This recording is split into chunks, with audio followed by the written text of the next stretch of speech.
तो हमारी ये दूसरी वीडियो है फिज़िक्स प्रेप के लिए, हमारी नीट के लिए। तो इंटरनल एनर्जी क्या होती है हमारी, जिस तरह उसमें हमारे क्या था, प्रेशर जब कांस्टेंट था तो एनसीपी डेल्टा टी थी, तो यहाँ पर एनसीवी डेल्टा टी हो जाएगा। वहाँ पर सीपी हमारा क्या था, 5r/2 हमारा मोनो एटॉमिक के लिए था, और डाई एटॉमिक के लिए 7r/2 था। यहाँ पर सीवी है, तो यहाँ पर वॉल्यूम को हम देख रहे हैं, तो वो हमारा मोनो एटॉमिक गैस के लिए क्या हो जाएगा, 3r/2 हो जाएगा, और डाई एटॉमिक के लिए 5r/2 हो जाएगा।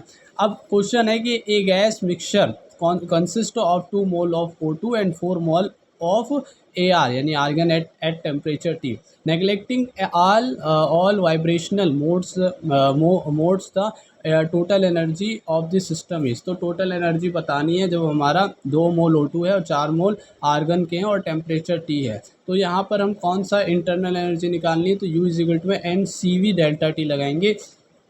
और सी वी हमारा क्यों लगाया है, क्योंकि यहाँ पर हमें इंटरनल एनर्जी निकालनी थी। एन दोनों की पता है, दोनों को हम क्या कर देंगे, प्लस कर देंगे, तो हमारी इंटरनल एनर्जी आ जाएगी। गैस की दो टक्कर जब होती है ना, गैस के अणुओं के बीच में दो टक्कर होती है, तो वो एक सीधी रेखा में गति करेंगे जब टक्कर के बाद, ठीक है ना। उसी को हम क्या बोलते हैं, मुक्त पाथ बोलते हैं, है ना, फ्री पाथ बोलते हैं। लेकिन अगर बहुत सारी टक्करों के बीच में जब हम वो निकालते सीधी दूरी या दूरियों का एवरेज निकालते हैं उनकी, तो वो हमारी क्या कहलाती है, माध्य मुक्त पथ कहलाती है, ठीक है, मीन फ्री पाथ कहलाती है। इसे हम लैम्बडा से डिनोट करते हैं। और ये किसके व्युत्क्रमानुपाती होती है, जैसे अणु का जो अणु का जो हमारा व्यास है वो जितना बड़ा होगा, उसकी जब टक्कर होगी तो वो उतना ही कम दूर तक जा पाएगी, यानी उसकी जो मुक्त पथ जो होगा माध्य, वो उतना ही कम होगा, ठीक है ना। तो वो व्युत्क्रमानुपाती किसके है, d² के डायमीटर के अणु के। और इसका फॉर्मूला पूरा क्या हो जाएगा, बराबर करेंगे लैम्बडा इज इक्वल टू 1/√2, और ये हो जाएगा हमारा पाई एन d²। एन हमारा क्या है, यहाँ पर संख्या घनत्व है, यानी कि जो हमारी अणुओं की संख्या है उसका किस में रेशियो, v के साथ, यानी कि वॉल्यूम के साथ, n/v, है ना, संख्या घनत्व जिसे हम बोल रहे हैं। एस एच एम क्या है, देखो एस एच एम पर दो चीज़ हमें देखनी है, एक त्वरण और एक हमारा सिंपल हार्मोनिक मोशन में त्वरण और हमारा क्या वेग। त्वरण जो होता है वो होता है हमारा माइनस का ω² और एक्स क्या है, यहाँ पर एक्स जो हमारी है वो तो जो क्या नाम है, एक पूरे एक्स हमारी क्या है यहाँ पर, एक्स जो है, हाँ, तो x जैसे कि x और t का ग्राफ होता है, दूरी को हम देखते हैं, ठीक है, x हमारी क्या दूरी है, और एक पूरे जब हमारा आवर्त हो जाता है उसे हम क्या बोलते हैं, आवर्त काल बोलते हैं, t बोलते हैं। तो ये ग्राफ दे रखा है और इसमें हमें क्या निकालना है, त्वरण निकालना है। x का मान 1 है, और हमारा हमें क्या निकालना है, त्वरण निकालना है। तो ओमेगा माइनस का ω² x है, ओमेगा क्या होता है, 2π/t होता है, ठीक है। टी हमारा क्या ऑक्सीलेशन, और ये ऑक्सीलेशन पूरा कितने सेकंड में हो रहा है, 8 सेकंड में, तो 2/8 हो जाएगा, 2 से 8 कटेगा तो 4, तो π/4 आ जाएगा ओमेगा। ओमेगा और ये की वैल्यू यहाँ रखेंगे, तो यहाँ पर हमारा माइनस का π²/16 आंसर आ जाएगा। v, अब वेग का देखें तो वो होता है बराबर ओमेगा और रूट में a² - x², ओमेगा रूट में a² - x², ये हमारी सिंपल हार्मोनिक मोशन की वेलोसिटी होगी। अब क्वेश्चन है कि a particle is executing SHM along a straight line, its velocities at distances x1 and x2 from the mean position are v1 and v2 respectively, its time period is. हमें x1 और x2 बटे में v1 और v2 हमें निकालना है। अच्छा, उसका टाइम पीरियड हमें पूछ रहा है, तो t हमें निकालना है, ठीक है। t क्या हो जाएगा हमारा, जैसे ओमेगा इज इक्वल 2π बटे में t हो रहा, तो यहाँ पर t क्या हो जाएगा, 2π/ω हो जाएगा, ठीक है। अब हम ये कैसे निकाल लेंगे, हमें वेग जब हम निकाल लेंगे, क्योंकि वेग में क्या आ रहा है, ओमेगा अंडर रूट हमारा a² - x², यानी कि x और v किस में आ रहे हैं, हमारे वेग में ही आ रहे हैं। तो हम जब ओमेगा की वैल्यू निकाल लेंगे तो हम यहाँ पर उसका अपॉन में 2π/ω कर देंगे, तो ओमेगा को रखने पर, है ना, दोनों का, तो x1 x2 को करके, है ना, दोनों का ओमेगा निकाल कर हम यहाँ रख देंगे। और उसके बाद हम जब सॉल्व करेंगे इसको, तो हमारा 2π और brake under root x² - x1² बटे में v1² - v2² आ जाएगा। अब यहाँ पर हमारा सिंपल जो पेंडुलम ऑक्सीलेशन है, देखो पेंडुलम जब एक गति करता है, ठीक है ना, तो उसके लिए हम उसकी लेंथ देखते हैं बाय जी, यानी कि इसकी जो ऑक्सीलेशन है, इसका जो क्या आवर्तकाल है वो क्या होता है 2 पाई अंडर रूट L/G होता है। एल क्या है, लंबाई हमारी जो दो क्या ना बॉब है उसकी, ठीक है ना, बॉब से लंबाई जो जहाँ से कनेक्टेड है। अब इसके ऊपर जो बल लग रहा होता है वो ग्रेविटी का बल लग रहा होगा जो हमने लगा रखा है, लेकिन अगर हम इसे पानी के अंदर डाल दें या लिफ्ट में ले जाए तो लिफ्ट का लगेगा, ठीक है, जिसे हम क्या बोलते हैं इफेक्टिव, जी इफेक्टिव बोलते हैं। तो लिफ्ट में जब हम ऊपर जाते हैं तो वो क्या हो जाता है प्लस का त्वरण लगता है, जी प्लस त्वरण हो जाता है, और जब हम लिफ्ट से नीचे जाते हैं तो माइनस का जी माइनस त्वरण होता है, ठीक है ना, कम हो जाता है, नीचे जाते ऊपर जाते हुए बढ़ जाता है। अब जब हम इसे पानी में डाल दें जिसकी विस्कोसिटी ज़ीरो है ना, तरल में डाल दें, तो यहाँ पर जी इफेक्टिव क्या लगता है इज इक्वल टू में G under bracket 1 minus rho L बटे में रो जी लगता है, ठीक, rho B sorry, rho L हमारा क्या है, रो एल हमारा है तरल का घनत्व, जो लिक्विड का हमारा घनत्व है, और रो बी हमारा क्या है जो बॉब है उसका घनत्व है ना, उसका जो पदार्थ का घनत्व है वो। तो ये हमें इस तरह से जी इफेक्टिव निकाल कर यहाँ वैल्यू रखनी है। अब क्वेश्चन है इसी से कि single pendulum oscillation in air has a period of √3 second if it is completely immersed in non viscous liquid having density 1/4 of the material of the bob, the new period will be।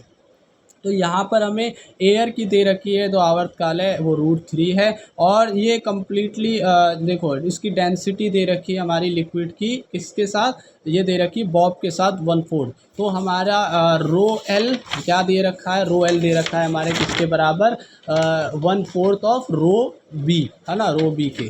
तो हम इसको क्या निकाल लेंगे, जी effective हमारा आराम से rho L by rho B क्या हो जाएगा 1/4 हो जाएगा इज इक्वल टू में। तो इससे हम क्या निकालेंगे, जी इफेक्टिव निकालेंगे, क्योंकि यहाँ पर हमें किससे कंपेयर करना है, हमें कंपेयर करना है वाटर से, है ना, वाटर में। तो हमारे G effective G is equal to में 1 माइनस 1/4 हो जाएगा, और इसको जब हम सॉल्व करेंगे तो ये हमारा 3g/4 आ जाएगा, और जब ये 3g/4 को हम यहाँ रखेंगे तो 2/√4L/3g हो जाएगा, और फिर हम इसको निकाल लेंगे बाहर, जो हमारा t इज इक्वल टू में 2 पाई और √L/G में, मतलब कि इस फंडामेंटल जो बेसिक हमारा फॉर्मूला उससे, उसके अलावा हम यहाँ पर अलग कर लेंगे, ताकि हम आखिर में एयर से मल्टीप्लाई करके वाटर की जो हमारी आवर्तकाल है वो निकाल सके। तो हम वही करेंगे, बाहर आ जाएगा √3 और 2 आ जाएगा बाहर, है ना, अंडर रूट का, और बाकी अंदर वही रहेगा जो बेस हमारा फॉर्मूला बना रहा है, और फिर इसका जो हमें एयर का दे रखा है वो हम यहाँ पर लगा देंगे,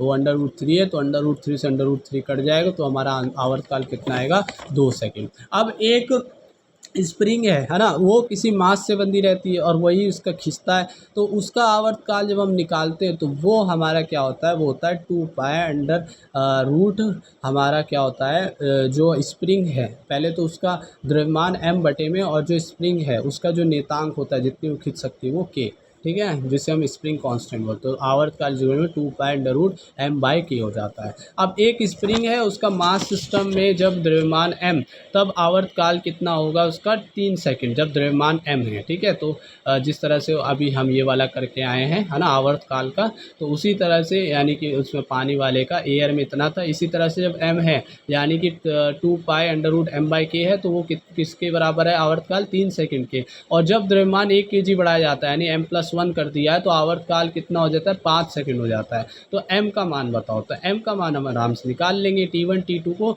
क्या कर देंगे, T2 बटे में T1 कर देंगे, तो उससे हमारा क्या निकल जाएगा, m का मान आ जाएगा।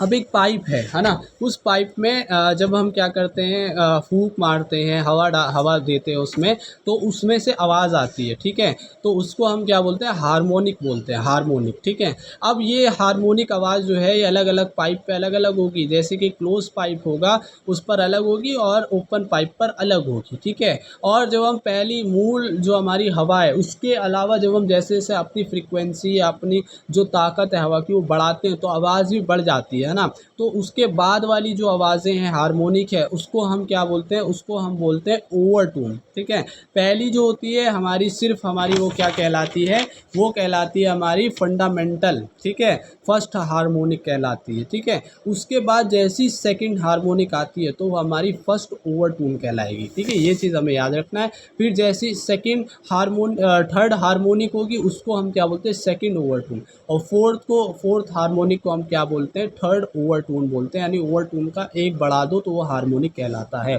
जैसे कि यहाँ पर ओपन पाइप की अगर हम बात करें, ठीक है, खुला है पाइप दोनों तरफ से, जैसे बांसुरी में, तो उसका जो पहला सुर होगा फंडामेंटल वो फर्स्ट हार्मोनिक कहलाएगा। लेकिन जैसे ही उसका अगला सुर होगा उसको हम क्या बोलेंगे, यानी सेकंड हार्मोनिक को हम क्या बोलते हैं, हम बोलते हैं फर्स्ट ओवरटोन। और थर्ड हार्मोनिक होगा उसको हम क्या बोलेंगे, सेकंड ओवरटोन। और जब फोर्थ हार्मोनिक होगा उसको हम क्या बोलते हैं, थर्ड ओवरटोन। ठीक है, और इसका जो ओपन जो हमारा पाइप है उसकी फ्रीक्वेंसी क्या होती है, उसकी फ्रीक्वेंसी होती है NV/2L। ठीक है, वी क्या है, वेग है जिससे हम उसमें फूंक रहे हैं। ठीक है, और फिर ये फर्स्ट हार्मोनिक की हो जाएगी। अब अगर हम ओवरटोन की बात करें, फर्स्ट ओवरटोन में क्या हो जाती है, फर्स्ट ओवरटोन की यानी सेकंड हार्मोनिक की क्या हो जाती है, 2V/2L हो जाएगी। और थर्ड की बात करें हार्मोनिक या सेकंड ओवरटोन की बात करें, है ना, फर्स्ट ओवरटोन में तो 2V/2L हो जाए, और सेकंड ओवरटोन की बात करें तो वो 3V/2L हो जाएगा। और थर्ड ओवरटोन की बात करें तो वो क्या आ जाएगा, 4V/2L हो जाएगा। और अगर हम फोर्थ ओवरटोन की बात करें तो वो 5V/2L हो जाएगा। इसी तरह से अब क्लोज पाइप की बात करते हैं तो पहला सुर क्या होता है, फंडामेंटल, जिसमें फर्स्ट हार्मोनिक होगा, लेकिन यहाँ पर ऑड में चलता है। ठीक है, जैसे जैसे हम क्लोज उसमें बढ़ाते हैं उसमें बहुत तेज़ी से जो है हमारी फ्रीक्वेंसी या बोलो हार्मोनिक बढ़ती है, तो वो थर्ड हार्मोनिक एकदम से हो जाता है। और उसका जो ओवरटोन है वो फर्स्ट कहलाएगा। फर्स्ट ओवरटोन में यानी कि क्या हो जाता है, थर्ड हार्मोनिक। और सेकेंड ओवरटोन में क्या हो जाएगा, फिर ऑड हो जाएगा यानी कि 5 हार्मोनिक। और थर्ड ओवरटोन में क्या हो जाएगा, 7th हार्मोनिक कहलाएगा। और क्लोज फ्रीक्वेंसी उसकी क्या हो जाएगी, यानी कि 3 से हम यहाँ पर, और इसकी जो होती है फंडामेंटल वो होती है NV/4L होती है। और फर्स्ट ओवरटोन में क्या हो जाएगी, 3V/4L हो जाएगी। और सेकेंड ओवरटोन में क्या कहलाएगी हमारी, 5V/4L कहलाएगी। और थर्ड ओवरटोन में क्या कहलाएगी, 7V/4L कहलाएगी।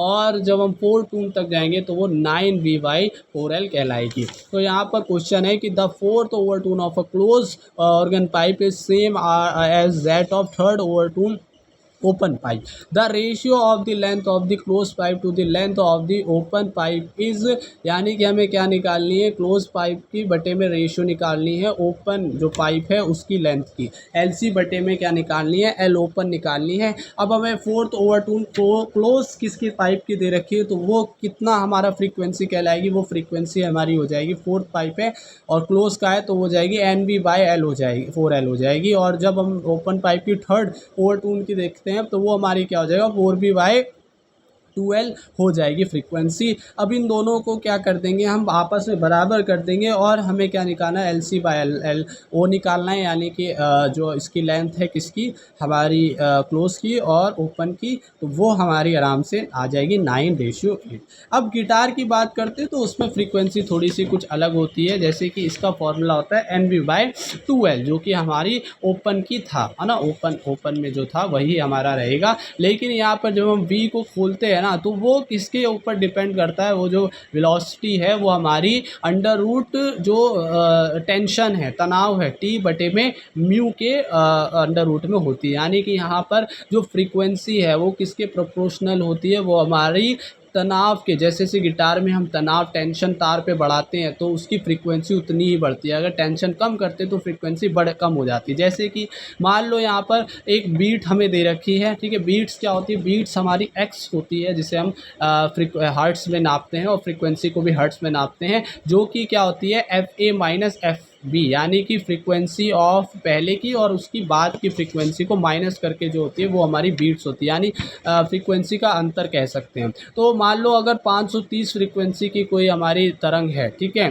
कोई तो क्या बोलते हैं इसको, हार्मोनिक मान लो, ठीक है, फ्रीक्वेंसी 530 की है, तो उसकी बीट्स जो यानी 6 हर्ट्ज़ हो जाए, यानी कि बीट क्या है, अंतर है, या तो कम हो सकती है या तो ज़्यादा। कैसे? जब हम उसमें तनाव को कम कर दें, ठीक है ना, या तो 524 हो सकती है या 536 हो सकती है। कैसे? जब तनाव को हम बढ़ा दें तो वो 536 कहलाएगी। क्यों? क्योंकि यहाँ पर जो फ्रीक्वेंसी है वो किसके समानुपाती है, हमारे तनाव के, और जब हम तनाव को कम कर दें तो हमारी 524 हर्ट्ज़ हो जाएगी बीट्स, ठीक है, क्योंकि एच एक्स बीट्स क्या होती है, बराबर होती है frequency of A minus frequency of B के। अब क्वेश्चन है कि ये गिटार है, टू स्ट्रिंग है, ए और बी है, और वो सेम मटेरियल से बनी हुई है। Tune produce beats of frequency 6 hertz की उसमें से ट्यून निकल रही है। When tension in B slightly decrease, B में जो हमने क्या कर दी, टेंशन कम करती है, तो बीट फ्रीक्वेंसी इंक्रीजेज 7 हर्ट्ज़। तो वो जब हमने इसकी टेंशन कम करी